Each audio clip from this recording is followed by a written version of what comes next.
Welcome to the Getting Real with Hilary show, where ordinary heroes tell extraordinary stories during unique and never been heard before conversations with your host, Hilary Arno Burns.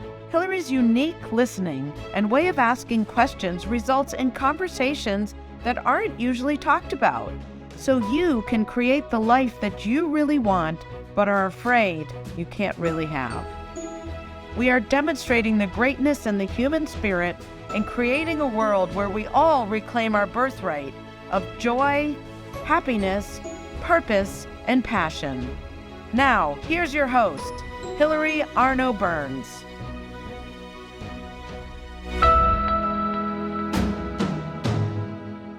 Welcome to the Getting Real with Hilary show. And today I am so excited to be here with Bryn Lottig. And I have a special little treat right now.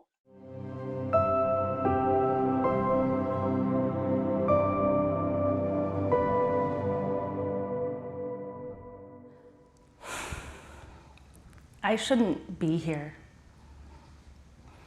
I'm an anomaly. My dad died when I was 2 in an alcohol-related car accident. My mom's dad was an alcoholic who died in an alcohol-related car accident.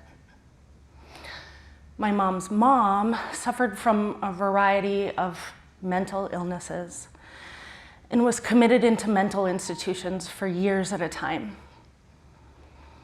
My mom struggled with illicit drugs and alcohol her entire life, and it didn't get better after my dad died.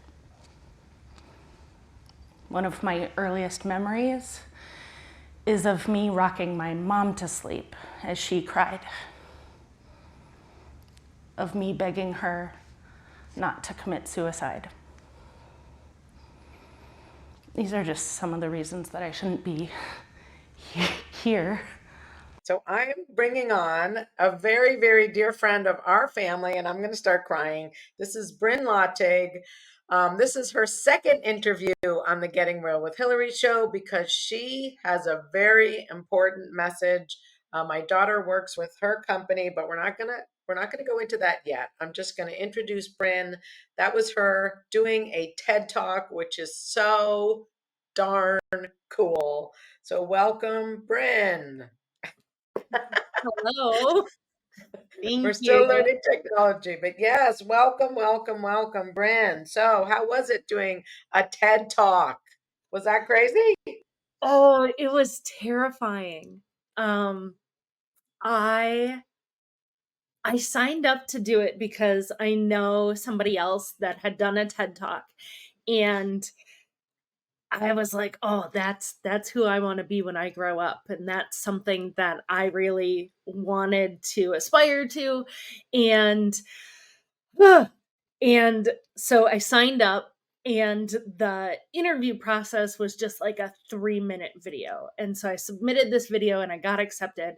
And the person that I know, who did the TED Talk, said that it was like this transformative experience because there was a cohort of everybody who got accepted, and they got all this professional coaching, and they practiced for each other, and they gave one another feedback, and they didn't have their idea all fleshed out when they submitted their application. And so I thought somebody was going to help me polish and refine my idea. And nobody did. And so 2 weeks before the event, I went to the tech check and just tanked. And I called my friend. She's a professional speaker and consultant, and her name is Amy Clymer. I called Amy and I was like, I'm not doing it. I'm not ready. There's just no way. Like, it would be embarrassing. And she put me in touch with the person who organizes the TEDx Asheville program. Her name is Barry Barton. And she's absolutely brilliant. And she took everything that I had written and come up with until that point, and she spent so much time with me over that week, and we workshopped it and reformatted it, and she like took chunks and she put it here. And my experience is so much more interactive. I'm a professional facilitator, and part of what I do is based on participation. And the thing about a TED Talk is you're just alone on the stage and you have to talk. And so to make it interesting and engaging and to flow, Barry was amazing, and I couldn't have done what I did that day without her. So, Wow. yeah. That's amazing. So yeah, I watched it. I was like, she's so good. I was telling Haley, who Bryn works with, I'm like, she was so good. So that wasn't just natural. You went out on the stage and did it fabulously. Oh no. And then I did like a practice for my friends at her house, and they didn't, I made sure that they didn't like critique any of my like my words, because I was working really hard at trying to memorize them the best I could. But they gave me feedback on my body language and some other things. And then my husband, who is a scientist, a professional scientist, but he gives professional talks about his science and has seen many presentations. And he was like, nope, the best presentations can be read off of note cards. It is worse to try and do it without a note card and to mess it up really bad. And so he was like, take your note cards, even if you think it looks stupid, like don't try to do it memorized. And I was like, okay. And I, at the time, like looking back on it, and I think I've only ever watched it all the way through from start to finish one time, because I like hate the sound of my own voice. But I don't think I could have done it any better than I did that day. was At so that great. time. Yeah. I would love to polish and refine it, and maybe do it again at a keynote event or something in the future. But for what it was something that I was very proud of, but it was doing hard things. It was not my comfort zone. Yeah, but you said it was 18 minutes, so that's a long time to memorize. So you did use the cards in the end. I did. Yeah, good for Mm-hmm. you. Good for you. Wow. When I used to have piano recitals, I used to put my music, even though it was memorized, right here, because otherwise Mm-hmm. I was just I would freak out. I would needed the reassurance. So yeah, I get it. Anyway, Mm-hmm. wow. All right. Well, so that was great. And if you want to watch the TED Talk, you can Google, what did I Google? Bryn Lottig TED Talk. And there it comes up. So you can watch the whole 18 minutes. It's called Against the Odds, Generational Trauma, Mental Illness, and what's the, what's the, and addiction. Mm-hmm. Okay, sorry. I'm coming back. Okay. So yes, so excellent. So bravo. And that's since our last interview. So if you want the Yeah. first interview with Bryn to go through her whole life and how she got up to this point, we're going to cover a little bit of it. But if you want the details, and it's a fascinating story, and it's a story of overcoming, it's a story of just, what would you say? I can't, it's just overcoming a childhood that some people, as she said, she shouldn't be here. But here she is, thriving, succeeding, inspiring people, changing the world. And we're going to get more into that right now. So thank you for who you are, Bryn. Really. No, thank you. And now my nose is going to run, and it's going to be running the whole rest of the time. So that's just the way it goes. So, okay. Verklempt. All right. So, Bryn, where Yeah. would you like to begin? Do you want to begin with the camps? I know, or just talk a little bit about your life and how when you went to camp, how that was different, so they get the. Well, I actually was thinking about this, when you and I were talking about that, and knowing that I've been on the show, and that, there's some stories that have already been said. I recently was reminded of an event or an experience that I haven't shared publicly very much. So when I went to college, I entered college as a mechanical engineering major with an aviation minor. I started flying airplanes when I was 14. I got my private pilot's license before I graduated from high school. And my plan was to be a commercial pilot. But just a few weeks into my freshman year was 9/11. And so I was grounded. And this was like right after I had made the decision not to go into the military and to pursue aviation as a civilian. And so I was really thankful because there was so much uncertainty at that time. I was really glad I wasn't in the military. You would have gone But right. You would have gone right overseas.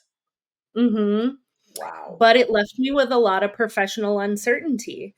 And if you remember that time, is 2001, and all of the airlines were going bankrupt. So like Northwest Airlines, and like United and American, and all they were all like furloughing pilots.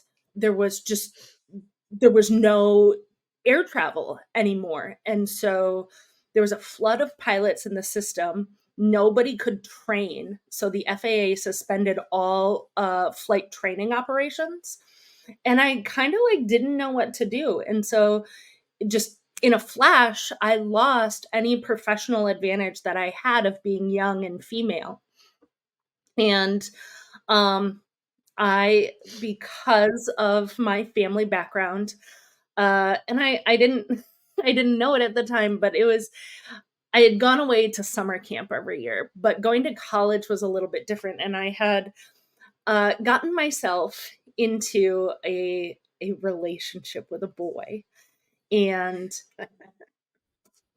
I didn't recognize it for what it was, but I was very codependent. And I would cling to this thing because I lost my professional identity. I lost this role within my biological family that I was living with, where I was just always the mediator. And so I had this boy who loved me, and then I loved him a little too hard back. Uh, and so I was sort of wrestling with that, and I was walking across campus, and there was one of those like pop-up tents for, all of the sports clubs and intramural sports and, chess clubs and all of the different activities that you can do to get involved in your college community were out there. And there was one with a kayak and a tent. And I was like, well, that looks like fun. And he was like, yeah, we're going sea kayaking on Lake Superior. And I was like, yeah, can I go? I would like to go. And so I went on a kayaking trip, and it was one of the coolest things that I had ever done. I'd never seen Lake Superior before, and it's so big. And I've got this picture on my fridge from that trip, and it's just the bow of the boat and ocean all the way to the sky horizon. And it was fresh water, and it wasn't salt water. It wasn't the ocean, and there weren't waves, and it was beautiful. And it felt like I was this centaur. I had never been in a kayak before. And so this boat like is an extension of your legs, and you're sitting inside. It's also called a cockpit, but you're sitting inside this boat, and it feels like a part of your body. So it's connected to your hips, and you're paddling. And I was like, I felt physically transformed, but also emotionally transformed. So I was piloting, I was captaining this boat all on my own, and I couldn't see land or boat or anything in front of me. And it felt like I was just, the world was my oyster in that moment, and I could have done anything. And I fell in love with wilderness tripping and kayaking. And so coming out of that just weekend where we slept in tents and paddled to islands, and we went through sea caves, and came home, and I came home to that boyfriend and felt this renewed sense of independence and of self. It was really great. And I still didn't feel like I had a professional collegiate trajectory. And he was on the college baseball team and had a major and was older than I was, and felt like, he was doing things and achieving things on a regular basis, and all all I had was him. And so, um, I say a lot that it's hard to watch your younger self go through something, and if I were my own friend, I would have never let me do what I did. Um, but I had to learn by doing. I had to learn from experiencing it. Nobody could tell me how bad this relationship was for me in a way that I could internalize or understand until it had gotten to that place. But that kayaking trip inspired me to go on an outward bound trip, and so I did a 2-week trip through Outward Bound USA, based out of Colorado, so Colorado Outward Bound School, and I went whitewater rafting and backpacking for 2 weeks, and I had never really been a wilderness person before, and I loved it. And I found this new sense of self. And I had been to camp, but it was a horse camp, and I slept in a building every night, and I had running water the whole time, and I didn't have to ever cook my own food. And so it was Wow. a really cool thing, and I felt like a total badass. And when I came back to school the next year, and that boy and I were very up and down and off and on. But I ran into the same guy who took me kayaking with his outfitter store that did rentals and sales. And I went again, and I brought friends with me that time, and I had a blast. And then he was like, "Hey, have you ever thought about this abroad program?" And so through this same shop called Red Tail Outfitters, they outfitted me for a semester abroad with, a backpack and a sleeping bag and this sleep sheet that you could take to hostels, or you could have inside of your sleeping bag when we went backpacking. But we went so I did a semester abroad in New Zealand, and we traveled from the North Island all the way down to the South Island over 2 months. And then we went over to Sydney, Australia. We went up the East Coast, as And far that as was the Great school. Barrier Reef. That was school. Yeah, this was cool. Yeah, I was getting college credit. Wow. And then I went to Tasmania, and then to Perth, and then to Fiji. And so I got college credit for it. We moved every 3 days. My professors traveled with me. We studied ecotourism, adventure tourism, cultural tourism, outdoor pursuits. So climbing, rappelling, whitewater rafting. I went skydiving and bungee jumping, and had all of these amazing experiences. We chartered a private helicopter, and we went up on a glacier, and we rappelled down into crevasses, and then ice climbed our way out. And all of these things, they really provided this connection to myself. And it really helped me understand my relationship with other people as I was traveling with them and experiencing these things. And it sort of accelerated these relationships, and I became closer to these individuals than I had with, certain friends that I'd had growing up my entire life. And it really made me appreciate nature and the world around me so much more. And so, again, I came home completely renewed and changed. And it was interesting because, I say that 9/11 changed my career trajectory, but I was in Sydney when President Bush declared war on Afghanistan, and the perspective of being in a foreign country and everybody wanting to talk to Americans about what was going on was a real difference in experience than people that I know who were here in the States. So the people in the States, it was like this real intense nationalism. And everybody was only buying things that were made in the USA. And there was this real bonding that happened because somebody came to American soil and did this thing. But when I was in Australia, I got a very different perspective.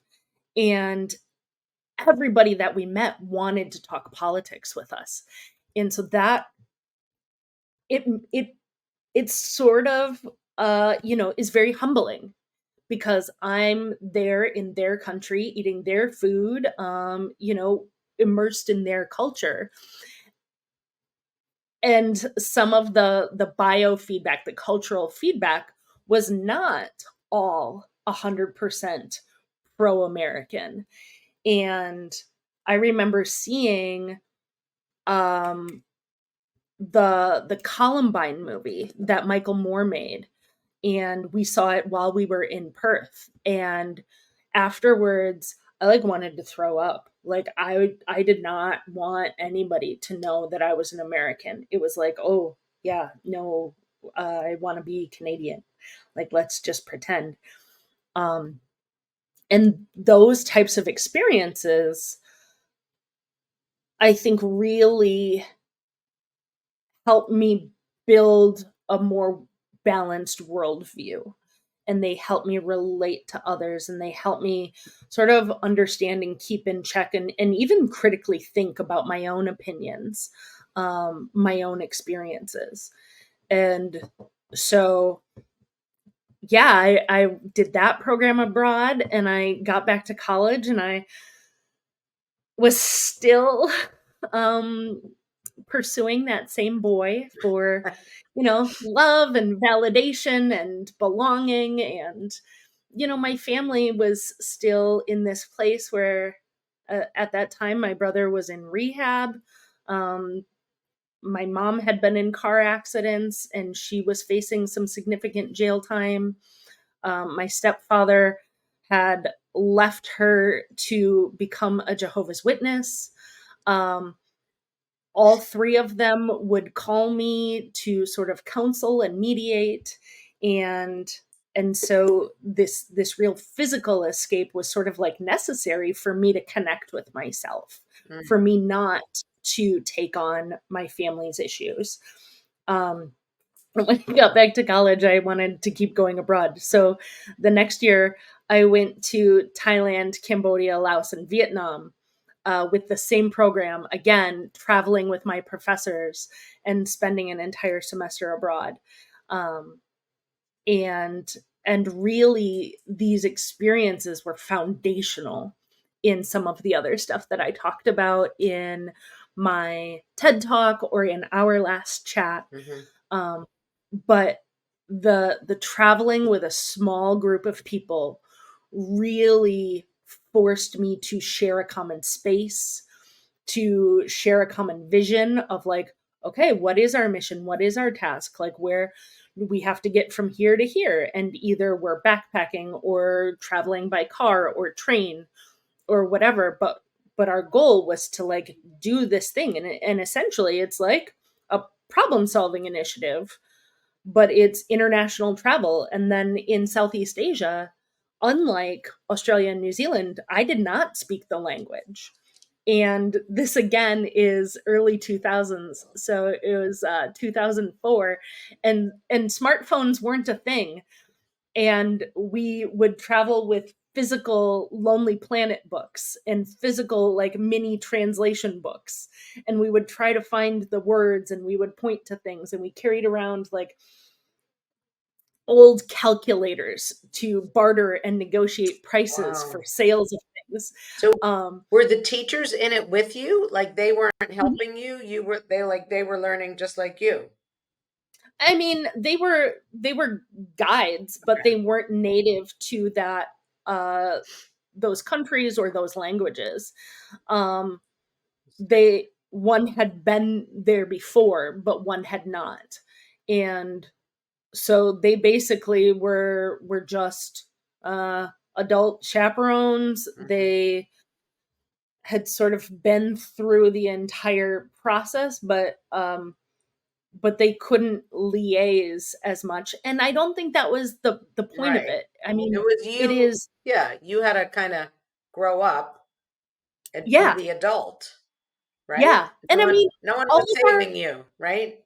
yeah, a lot of our big travel lodging and stuff was sort of, it was like, yes, we are going to go to this city and then we're going to go to this city. So it's not like it was unplanned, Right, right, right. but some of the smaller tasks were left to us. And I think that that is what I learned is the experiential learning model. You're supposed to have an appropriate amount of challenge. Hmm. And I look at the things that I experienced throughout my life and was fortunate to, and I understand and recognize that that comes from a very privileged place, that I had access to these things and I had the resources to be able to do them. But I think that in general, there are that people of my generation, by the time that I was 21, I had a depth and breadth of experience that this next generation doesn't quite have by the time that they are 21. Um Because I of your because you were in that generation, or because you went on these trips and took on that, mm, like, I think both. I think I had more than my peers, but also I think our generation had more than others because what I see now is an uh there are parents from my generation or that don't want their kids to fail. There's so much mhm, adversity that many of us grew up with, that our inherent desire is to protect people from it, mhm, and not allow them to experience any sort of pain or discomfort or adversity. But I employ young people and they are coming to me with a lack of, I would say, experience in many things. Just even like many of them are not comfortable driving for very long distances, and that was something that, I started when I was 16. I just yeah, started driving myself to and from flight lessons, and it was over an hour each way, and just the level of independence that I experienced. And some of it 100% is growing up in a substance abuse home and having to advocate for myself. But there's a number of youth that have this like extreme fear of failure, and they won't do something if they think they're not going to be good at it, if it's not familiar, if they think that they're going to fail. And working in education, I see this a lot. mhm, I see it in students, I see it in my young staff, and it's just really interesting. And I think that one of the reasons I've been able to be so successful is because I had all these experiences, right, and I can take them and I can say, hey, what did I learn? And when did I do a hard thing? And when was I uncomfortable? And how can I apply that to this situation? And who is it that I want to be? And yeah, how do I want to grow? And how do I take that control over my life to move it in the direction that where I feel in charge? And and that's really what the experiential learning cycle is. And so I didn't know that there were words for the things that I had experienced doing all of this wilderness travel and growing up at a horse camp, until I started working at Camp Manitowish. And Manitowish had a manual that was written by a Madison public school teacher, and her name is Lori Frank. And it's called The Caring Classroom. And basically, it talks about what the experiential learning cycle is. And really, it's having a concrete experience reflecting on it, like connecting it to other areas of your life, and then applying it moving forward. And so Kikori uses that as a play, reflect, connect, grow cycle, and that everything we do, we are intentionally like making the implicit explicit by saying, okay, we want you to play, and then we're going to reflect on it, and we're going to connect it to something else, and we're going to grow from there. And how do we reclaim our narrative, and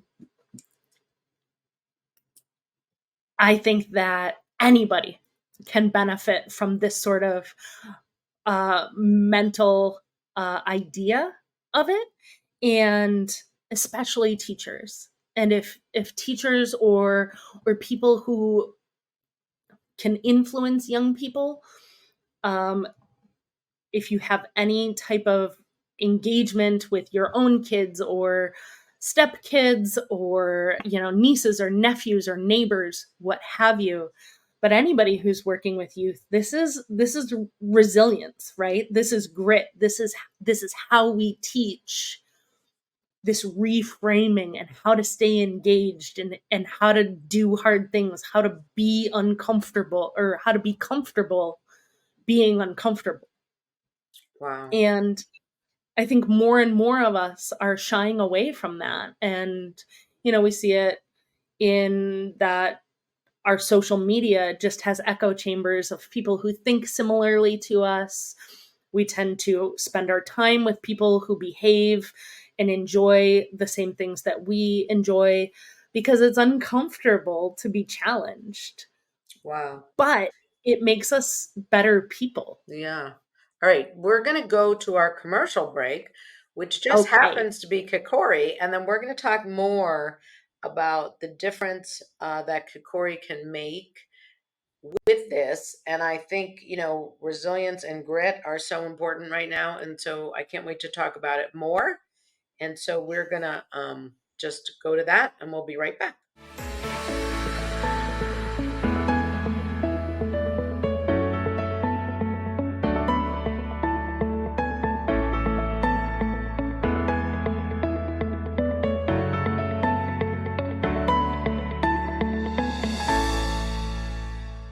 Has social-emotional learning become just one more thing on your teachers' plates? Do teachers and students both find it boring and ineffective? Then bring Kikori to your school. Kikori transforms classrooms through experiential SEL activities that help students play, reflect, connect, and grow. Even better, students say it's more fun than recess. Schedule a no-obligation conversation at kikoriapp.com/bringkikori. Kikori. Do you ever feel like you can't say what you really want to say? Or that you're stuck or in a holding pattern in your relationships, career, personal life, or finances? Are there things you want in life that you've given up on?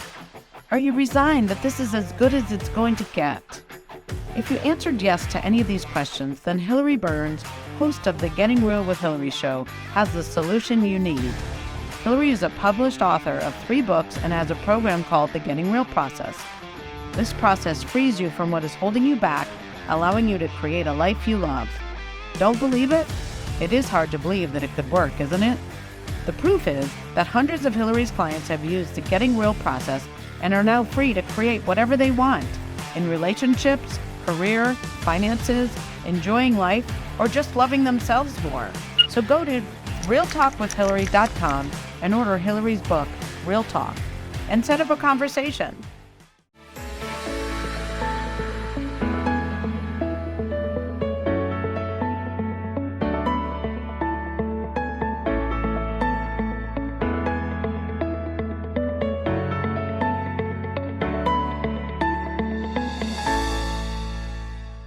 Okay, and thank you again, as always, to Kikori, our sponsor. And we're going to talk more about Kikori today. This is a very special episode because we have Bryn, one of the co-founders of Kikori. And also, if you find yourself stuck, don't forget realtalkwithhilary.com and schedule a time to talk so we can get you more real and more free. And welcome back, Bryn. So here we are. It's so wow, it's so interesting what you're talking about with the resilience and grit. So do Mm. you I don't know if the audience knows really about Kokori. Do you wanna how do you want to Yeah, go for it? Do you want to tell them about Kokori and then we could talk about why it's so important to bring this to children right now? absolutely. Okay, cool. So, when I started working at Camp Manitowish, I learned about the experiential learning cycle, and I started working with school groups that would come to me in the Northwoods of Wisconsin, and we would run them through a series of games and activities on the ground, and then we'd do some low ropes course initiatives, and then we'd go up on the high ropes course. And so that was like climbing telephone poles and traversing wires and jumping out into the open air to either grab a trapeze or be caught by our harnesses and our ropes. But the whole program was called the leadership program, and they talked about teaching leadership skills intentionally because some leaders happen by accident, but the world doesn't have enough of them. And so we have to make them. And we can do that on purpose by teaching and honing and practicing leadership skills. And I got really, really involved in the work. And when my husband and I started our family, I was really thinking about what I wanted to do long term. And one of my professional mentors said, well, you should get like a master's degree in this. And so I went and started a master's degree program in experiential education. And that's where I met my co-founder. And my co-founder, Kendra Bostick, was working in the Chicago school system. And she was working with a lot of urban kids that as a social worker, she would see the ones that struggled either academically or behaviorally in a traditional education model. And she came to this master's program because she saw how effective that it was with some of her students that weren't thriving in that traditional classroom setting. And so we did our master's program together, and part of that was a 2-week backpacking trip in Wyoming. And so her and I shared a tent together, and Did? mhm, yeah, How uh, cool. I have shared a tent with Kendra. Um, the She is the second most person I have ever shared a tent with. So at this point, my husband has finally beat her out, but her and I have done backpacking trips in Wyoming and Wow. Patagonia. Um, and we did a rock climbing trip here in Wisconsin. And yeah, so she had this idea for an app, and the app is a database of the activities that I would use on the challenge course. But so that we could find them on a digital platform, because there's lots of books that have games and activities, but nobody wants to carry around all these different books. And what we liked was that there were different authors that offered different perspectives, and they each had their own book, but then that meant you had a whole library in your backpack, where our vision was to sort of curate it all on these phones that we all had now. And so we developed a digital platform. And actually, right after our master's program, Kendra moved to Santiago, Chile, and the first version of our app was built in exchange for English lessons. So she bartered with these young developers who wanted to be more competitive on a global scale, and they could speak Chilean very well, but not English. And so she taught them English in exchange for development hours. And that's how we got our first version of Kikori. Wow. That's so Uh, cool. All right. So now, and so the experiential is mhm. different from the regular, I know social emotional learning is what they're bringing into Yep. schools, but yours is experiential social Mhm. emotional learning. So how is that Yeah. more effective, or how would you, I know I'm using my little hand here, but like how would you compare it? And I Mhm. know, I think what you're saying, when you had the experiences overseas, you said you experienced something different than just like reading it in a book or something. So can you, I don't Mhm. know if I'm doing justice, but go ahead. I'll let you explain it. It's all right. Social emotional learning is a big buzzword in education, and basically it is equivalent to soft skills, but it is relationships, it's communication, it's trust, it's empathy, it's compassion, awareness, and a lot of those are taught through social emotional learning curriculum. And a lot of that curriculum is worksheets or a lesson where a teacher talks at a group of students. What's different about what we provide is that it's experiential. So the difference between telling kids to be a good friend or reading them a story about being a good friend or even giving them like a worksheet where they have to choose between, a set number of choices of what is it to be a good friend? Is it to, share your apple, or is it to eat the apple all yourself? Um, what we provide is instructions for the educator to lead the group through an activity and then debrief that activity using the experiential learning cycle.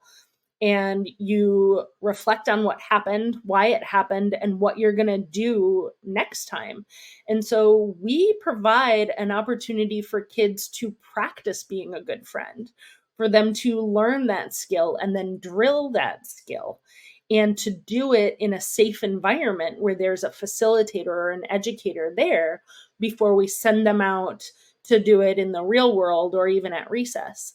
Um, it's interesting to me because so often every year in school in Phi Ed, students do a basketball like unit, and they learn how to dribble and they learn how to pass and they learn how to shoot. And eventually, as those skills get developed, then they start doing plays or drills, and they scrimmage, and then they play a game. Well, with team building activities, so many teachers are like, "Oh, well, they've done that once." But we are also growing and maturing every time, and those skills do need to be drilled and perfected and honed and then practiced in a safe environment where we can learn from our mistakes and we can try to correct those and do it differently the next time, and try stuff and change it and try it again. And it goes back to that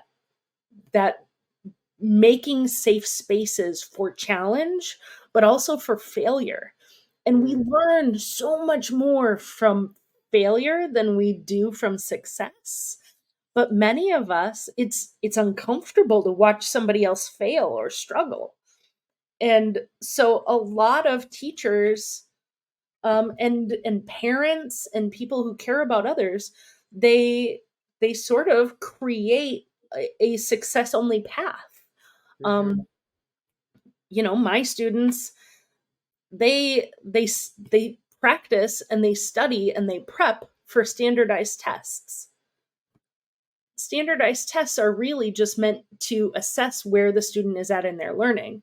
Practicing for the standardized test sort of negates the inherent learning that they're supposed to be doing prior to that.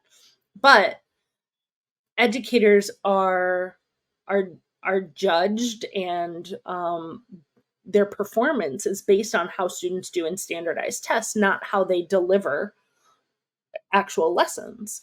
And I really think that we would all benefit from learning more experientially and learning by doing because we internalize it differently. Um, Right.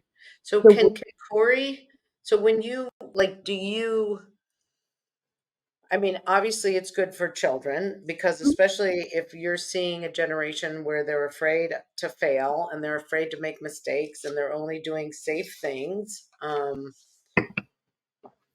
so the kids, Mhm. to teach the next generation, but what about the ones that are older that have never been allowed to fail? Can this be used for them too? I mean, Oh, yeah. I mean, I have corporate I want to clients. give it to everyone right I now. I'm like, know. come on, let's go. And sometimes my corporate clients struggle with the simpler activities more than my elementary school students do. Sometimes corporate level folks, adults, they get their tunnel vision and they want to do things the same way, but that stifles creativity. And a lot of times the same way it's always been done isn't necessarily working. Um, and so yeah, we play the same games. And the thing is that it's not about the game. It's all a metaphor. It's all a metaphor for how we relate to ourselves, how we relate to each other, and how we relate to the community around us. So at the camp that I work at now, we eat family style.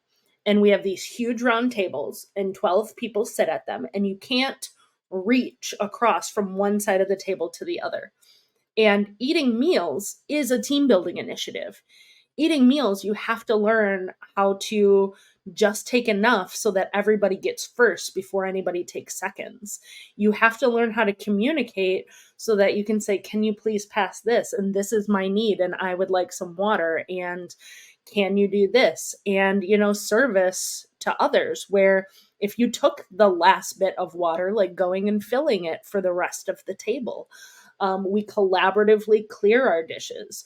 We look after each other while we are eating this meal. And it's a very different type of energy than if we were all like going to a buffet and just taking care of ourselves. And do you find that, like, how old are these kids? Um, well, I worked in the public school system for 6 years, and I worked with pre-K through 8th grade. At Camp Manitowish, I primarily work with middle school through college, and then have some corporate clients. So, But these activities help all ages, right? I mhm, mean, it's stuff that we don't, especially after COVID, yeah, right? just a few more minutes, buddy. On the app, we have a filter button, and you can filter by age. So we have it broken down into elementary, middle, high school, higher education, as well as workforce or professional development. Wow. And we have over 1,000 activities. And so when you hit apply, I mean, each of these white cards is an activity, and this is what I have for adults. So can you just like read how easy one would be? Yeah, Like, it's not complicated. What would be no. one activity?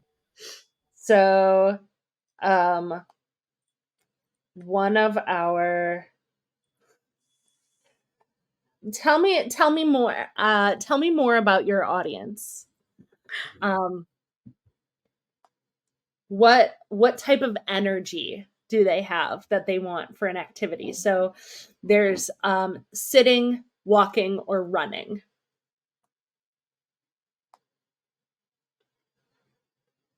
So if you had to come up with what energy type of an activity do you want? Um, Running. All right. So here's So actually get to pick. You get to decide. Sitting running. I'm like, I don't know. Okay, go ahead. you Yeah. get to pick. All right. So this is a three energy activity. It takes 10 minutes. Okay. And it's called elbow tag. And so it's a running game, best played outside in a large room or a gymnasium. And then we have step-by-step instructions Yeah. along with facilitator tips right here at your fingertips. So you have everything that you need on the go to lead this activity. So you want to say, Have the class or groups get into pairs. Students should stand in a circle or scattered about and interlock elbows with their partner. They do not move unless they are tagged. One pair is chosen to unlock their elbows. One person is the chaser and the other is the runner. And they run around. It's a typical tag game. If the chaser tags the runner, they switch roles. If the runner doesn't want to be caught, then they can lock elbows with someone. But since 3 is a crowd, the person on the other end of the trio must now unlock their elbow and become the new runner. So this continues until the time is up or people fall down from exhaustion. That sounds like fun. Yeah, So so anyway, I'm just looking at the time, Bryn.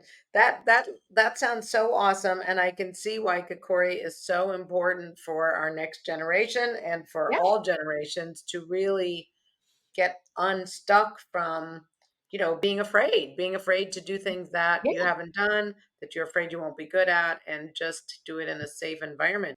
Where can people go to get more information? What can they do? And then we'll end with, what would be your vision for the world, either 5 years or, you know, Absolutely. So, I mean, along with the activity, this is what makes it a little bit different is that every activity has those reflection questions. So, you can ask your group, would you have rather been the runner or the tagger? Did it matter who your partner was? How did you feel about changing partners? Why is it important to be able to work with everyone in our class or our group? When is it appropriate to expect mixing partners? And when is it unrealistic? And what did you learn from this experience that you can apply to working with others in our class, in our classroom, after school activities, or even at home? And that's a way to get students to think about this fun activity that was really just a tag game, but to apply it to their learning and how they interact with themselves, with others, and then their greater community. So everything is available at the Kikori app. Our website is kikoriapp.com, KIKORIAPP.com. We are available on all of the app stores as Kikori app. All of our socials are at Kikori app. A no-cost way to support us is to like, comment, and share, and help just get the word out. So the base level of our platform is free. We would love for anybody and everybody to check it out. We welcome feedback. We would love to know how to make this better. And really, our wish for the world is to democratize access to this type of education. We know that it works, and we know that it works for the people who are the least likely to receive it. And so it's our mission to transform education. And I really appreciate your time. Thank you. So what would you see in 5 years if like zillions of people were on the app? What do you see possible for the world, for the country, if people really use this kind of education? What do you see possible? Well, I believe that we're in a sort of a reckoning post-COVID. I mean, the traditional education system was not ideal pre-COVID, and we're certainly struggling post. I believe that education is going to look different in the next 10 to 20 years for sure. There's a mass exodus of teachers. They don't want to do it. They are just really struggling. And it's not for lack of passion for their students. And so if in 5 years, thousands of people, tens and hundreds of thousands of people are using this type of education, what I think is that we're going to see more emotionally intelligent people. I think we're going to see more compassion, more understanding in relationships with that people have with themselves, that emotional maturity, better relationships with others, both within their families, within the workplace, within schools. and just a greater understanding and capacity to learn new things and to challenge themselves and to try harder. Thank you. Mm-hmm. Well, thank you, Bryn and Kendra also. And just thank you, for making the world a better place. Appreciate it. Appreciate you here. And thank you. Thank you again for being here. Yeah. Thank you. Thank you for what you're doing and your reach and your community. And thank you for Haley. I mean, she makes everything that we do pretty. So Yes, Haley's my daughter and she's amazing. So thank you. Thank you, Bryn. mm-hmm. Thank you for watching this episode. I started getting real with Hilary when I discovered that I was a people-pleasing, pleasant phony and wanted to be more of my real self. We can grow together if you will like the show, subscribe to my channel, and share this episode with your friends and family so that we can have a world that's more real.